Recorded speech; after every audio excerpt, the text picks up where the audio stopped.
to point to the boy who broke the bank. Ruskin Bond, 1934, is an Indian author of British descent.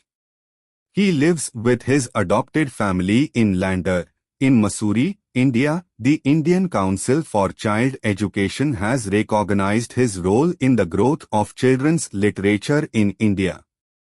He got the Sahitya Academy Award in 1992 for Our Trees Still Grow in Dehra. He was awarded Padma Shri and Padma Bhushan respectively in 1999, 2014. Nathu grumbled to himself as he swept the steps of the Piplangar Bank, owned by Seth Govindram.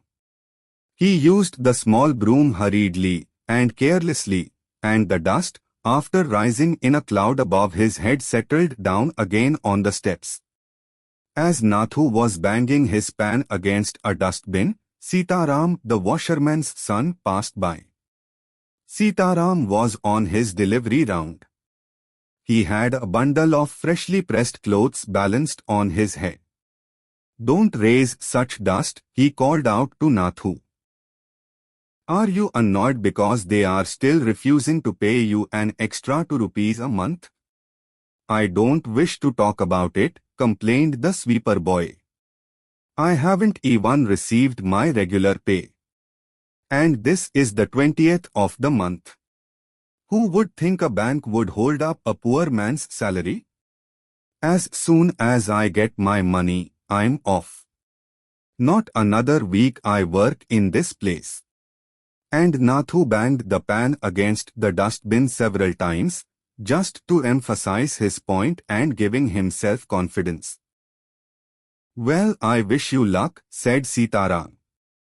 "I'll keep a lookout for any jobs that might suit you."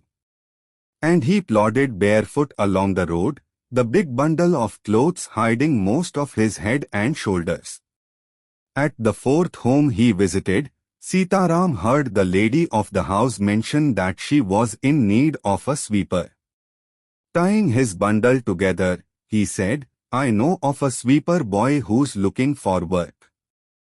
He can start from next month. He's with the bank just now, but they aren't giving him his pay, and he wants to leave." "Is that so?" said Mrs. Srivastav. "Well, tell him to come and see me tomorrow."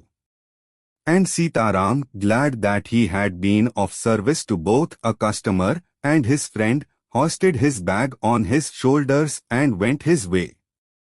Mrs. Srivastav had to do some shopping. She gave instructions to the ayah about looking after the baby and told the cook not to be late with the midday meal. Then she set out for the Piplangar marketplace to make her customary tour of the cloth shops. A large shady tamarind tree grew at one end of the bazaar, and it was here that Mrs. Srivastav found her friend Mrs. Bhushan sheltering from the heat. Mrs. Bhushan was fanning herself with a large handkerchief.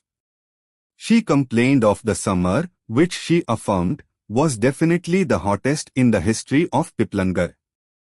She then showed Mrs. Srivastav a sample of the cloth she was going to buy, and for 5 minutes they discussed its shade, texture and design. Having exhausted this topic, Mrs. Srivastav said, "Do you know, my dear, that Seth Govindram's bank can't even pay its employees? Only this morning I heard a complaint from their sweeper, who hasn't received his wages for over a month." "Shocking," remarked Mrs. Bhushan. "If they can't pay the sweeper, they must be in a bad way. None of the others could be getting paid either."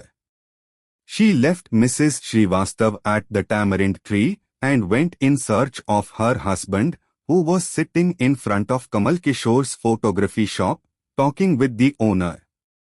"So there you are," cried Mrs. Bhushan. "I've been looking for you for almost an hour. Where did you disappear?" "Nowhere," replied Mr. Bhushan. "Had you remained stationary in one shop, I might have found you." But you go from one shop to another like a bee in a flower garden. Don't start grumbling.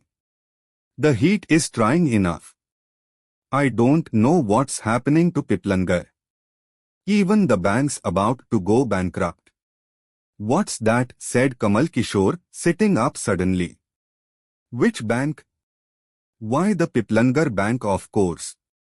I hear they have stopped paying employees. Don't tell me you have an account there, Mr. Kishore. No, but my neighbor has, he exclaimed, and he called out over the low partition to the keeper of the barber shop next door. Deep Chand, have you heard the latest? The Piplangar Bank is about to collapse. You'd better get your money out as soon as you can. Deep Chand, who was cutting the hair of an elderly gentleman, was so startled that his hand shook and he nicked his customer's right ear. The customer yelped with pain and distress. Pain because of the cut and distress because of the awful news he had just heard. With one side of his neck still unshaven, he sped across the road to the general merchant's store where there was a telephone. He dialed Seth Govind Ram's number. The Seth was not at home. Where was he then? The Seth was holidaying in Kashmir. Oh, was that so? The elderly gentleman did not believe it. He hurried back to the barber's shop and told Deep Chand, the bird has flown. Seth Govind Ram has left town. Definitely it means a collapse. And then he dashed out of the shop, making a beeline for his office and checkbook. The news spread through the bazaar with the rapidity of forest fire. From the general merchants, it traveled to the shop, circulated amongst the customers, and then spread with them in various directions. To the beetle seller, the tailor, the free vendor, the jeweler, the beggar sitting on the pavement. Old Ganpat the beggar had a crooked leg. He had been squatting on the pavement for years, calling for alms. In the evening, someone would come with a barrow and take him away. He had never been known to walk. But now, on learning that the bank was about to collapse, Ganpat astonished everyone, leaping to his feet and actually running at top speed in the direction of the bank. It soon became known that he had 1,000 rupees in savings. Men stood in groups at street corners discussing the situation. Pipalnagar seldom had a crisis, seldom or never had floods, earthquakes, or drought, and the imminent crash of the Pipalnagar bank set everyone talking and speculating and rushing about in a frenzy. Some boasted of their far-sightedness, congratulating themselves on having already taken out their money or on never having put any in. Others speculated on the reasons for the crash, putting it all down to excesses indulged in by Seth Govind Ram. The Seth had fled the state, said one. He had fled the country, said another. He was hiding in Pipal Nagar, said a third. He had hanged himself from the tamarind tree, said a fourth, and had been found that morning by the sweeper boy. By noon, the small bank had gone through all its ready cash, and the harassed manager was in a dilemma. Emergency funds could only be obtained from another bank some 30 miles distant, and he wasn't sure he could persuade the crowd to wait until then. And there was no way of contacting Seth Govindram on his houseboat in Kashmir. People were turned back from the counters and told to return the following day. They did not like the sound of that.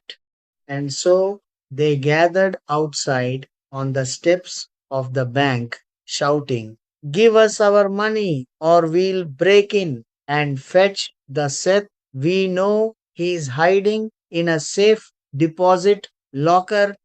Mischief makers who didn't have a paisa in the bank joined the crowd and aggravated their mood. The manager stood at the door and tried to placate them. He declared that the bank had plenty of money, but no immediate means of collecting it. He urged them to go home and come back the next day. We want it now, chanted some of the crowd. Now, now, now. And a brick hurtled through the air and crashed through the plate glass window of the Pipal Nagar Bank. Nathu arrived next morning to sweep the steps of the bank. He saw the refuse and the broken glass and the stones cluttering the steps. Raising his hands in a gesture of horror and disgust, he cried, "Hooligans! Sons of donkeys!